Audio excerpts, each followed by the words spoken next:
gwe wenna eyekumidde ku Red Zone Yugi webale kwekumirako webale kusubscribing atanna kikola nkusaba ogende mu YouTube yo otekemu Red Zone Yugi o subscribing okwate ne kukide obeere nga tomisinga babaka bonna bwe tuba tutaddeyo. Njagala wewulirire ebigambo bya babaka Alan Ssewannyana ne Muhammad Ssegirinnya nga bw'obalabaawo bakedde ku kitebe ekya National Unity Platform wali ekamonca era olwaleero bwe batyo bakkiriza basazeewo okwogerako eri bannayuganda okubabuulira biki ebyagenda mu maaso butya bwe balijjukira bannayuganda babadde balina ebibuuzo bingi bye beebuuza bateesa n'omusajja oba tebateesa biki era envuvumo zibadde zitambula nga wozenga obiwulira naddala gwe dagoberera omukutu gwaffe gwa Red Zone Yugi. Ababaka bano jjukira baakwatibwa ng'ennaku z'omwezi 7 omwezi ogw'omwenda mwaka gwa 2021 twali twakava mu kalulu basooka ne bakwatibwa ng'ennaku z'omwezi 7 omwezi ogw'omwenda omwaka gwa 2021 nga twakava mu kalulu ak'omwaka ogwo akaalimu obutali bwenkanya akaalimu okuyiwa omusaayi. Ssegirinnya ne Ssewannyana bakwatibwa n'abantu abalala 7 nga bavunaanibwa ogw'ebijambiya mbu ebijambiya ebyatemebwanga mu Greater Masaka oluvannyuma ng'ennaku z'omwezi 21 omwezi ogw'omwenda omulamuzi Justice Victoria Katamba yabawa bail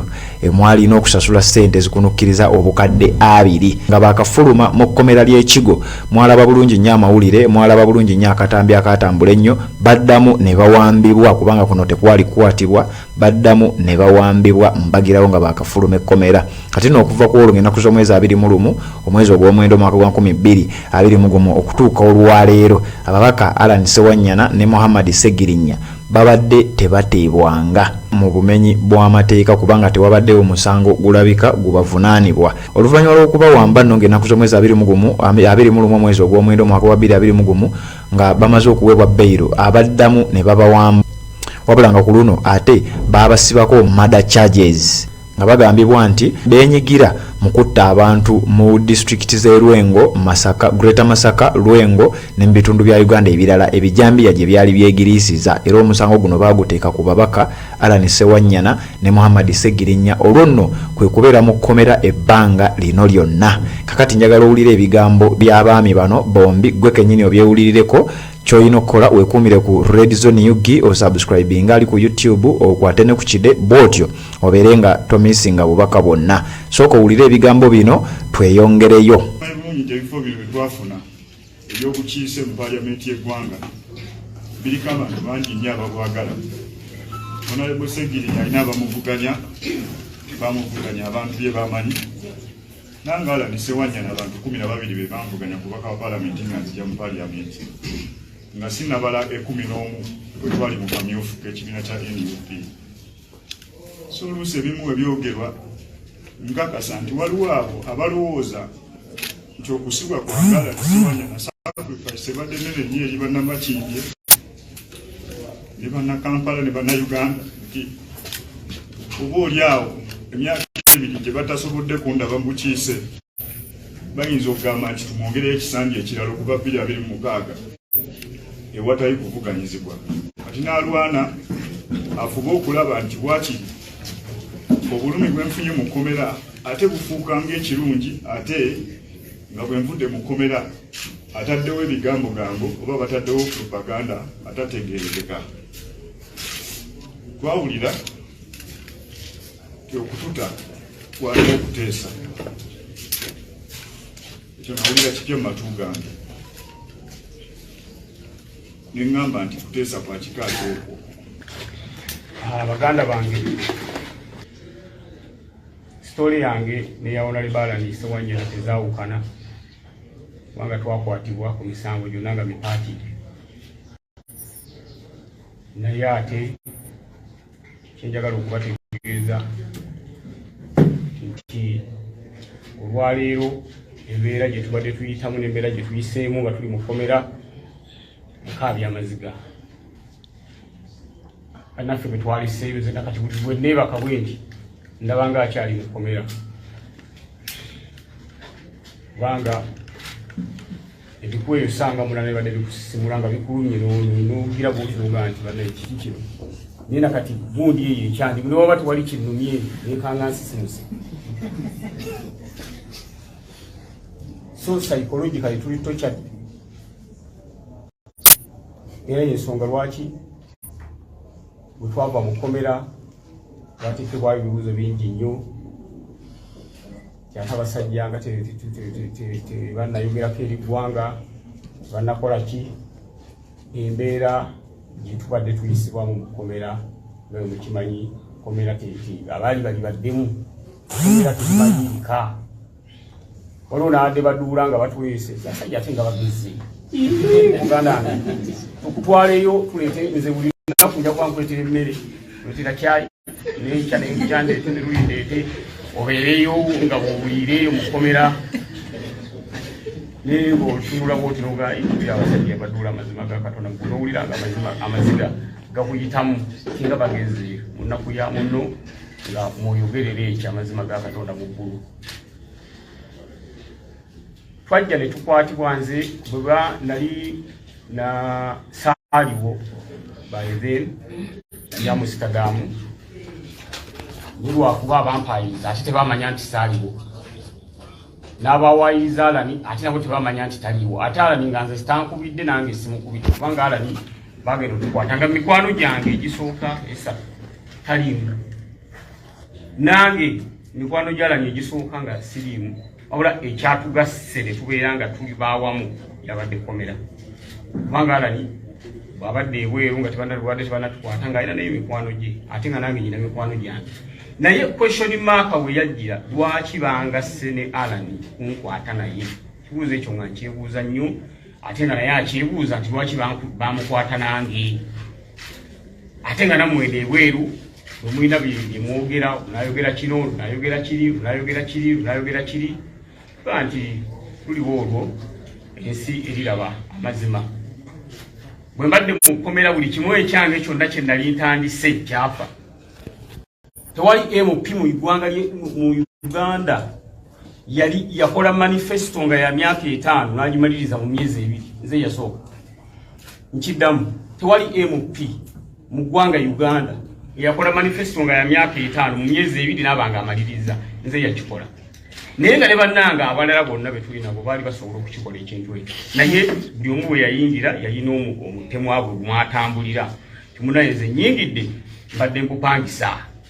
njagala ka apartment nze Ssegirinnya nayingira ndi mupangisa nene ngamba nyina kusooka kujjukira bantu be bali abannonda abansindika bapangisa bannange era be nasookerako nembaya nenkola bye balina okukola nentekawo Ssegibox nentekawo ambulance nentekawo buli kimu nenkola buli kimu nenkola ekiyamba omuntu wa wansi kubanga nali noonya akalulu ebintu ebyo nabyogera ate ne mukama waffe president waffe Robert Kyagulanyi Ssentamu yatugamba tubeere n'enjawulo okwawukanako n'ababaka tusanze mu parliament y'eggwanga Uganda era nze kyennakola ningamba nti Ssegirinnya nyina okubeera ewenjawulo esente z'emmotoka ze mumpeera nabawulira nesijja zijigula era emmotoka esijigula nezikwata neziza abantu nenkolako eddwaliro nengulako ambulance nenkolako ne Ssegibox omusaala ogumpeebwa by then nagenda okulondebwa kuba MP nga ndi kansala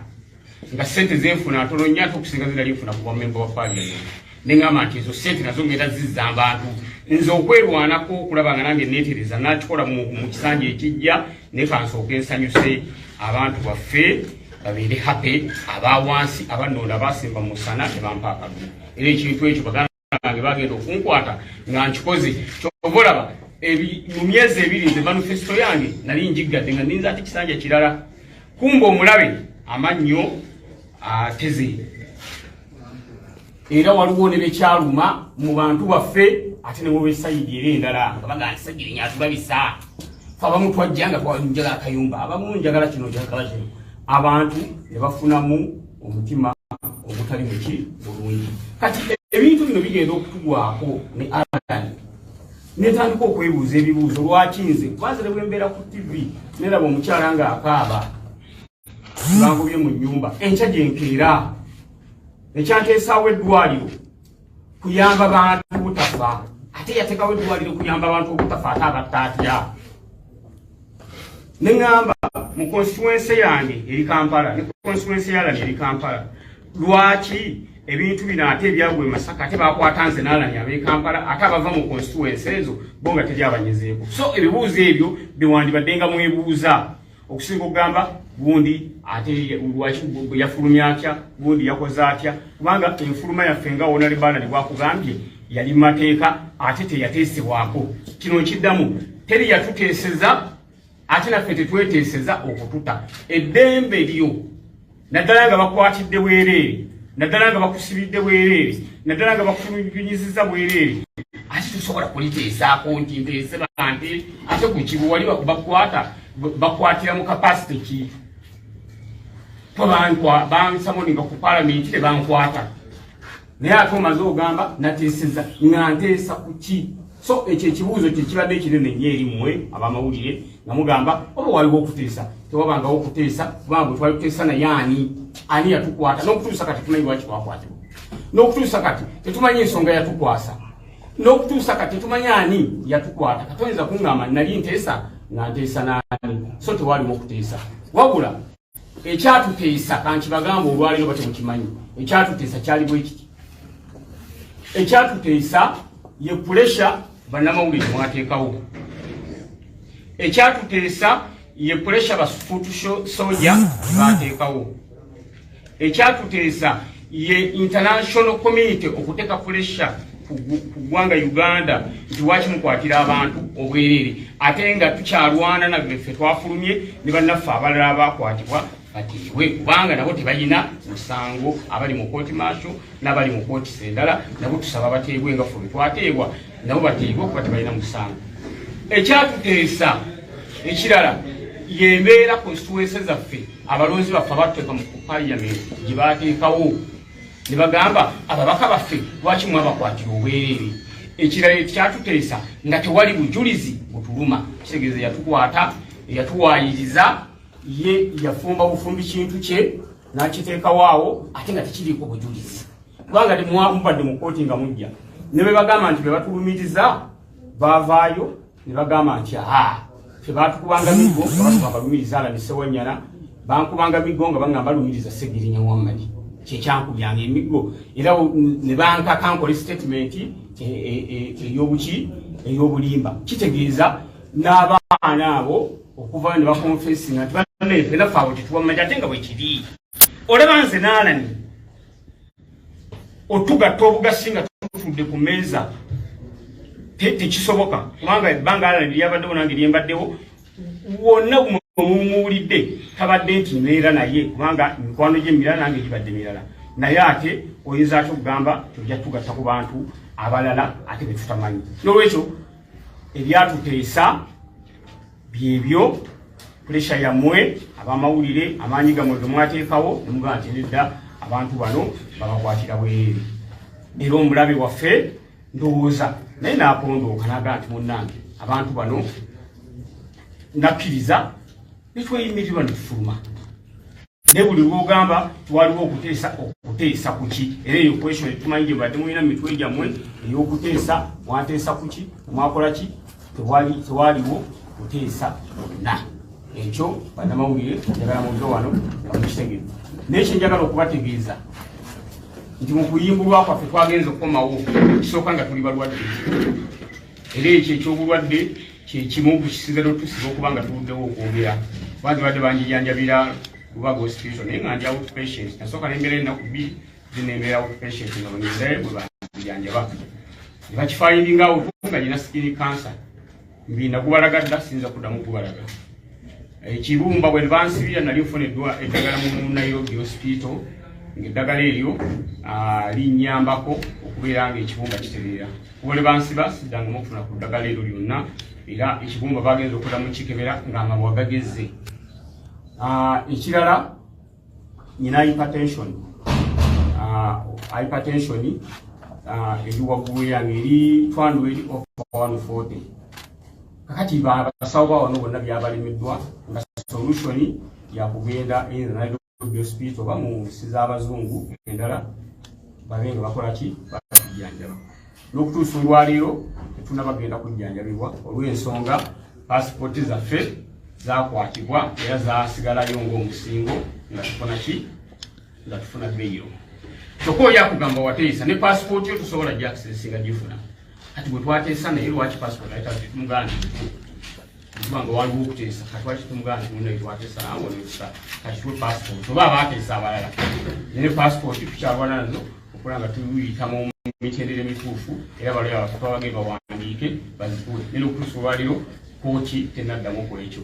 n'olwekyo kitubasaa abaganda baffe tukyali balwadde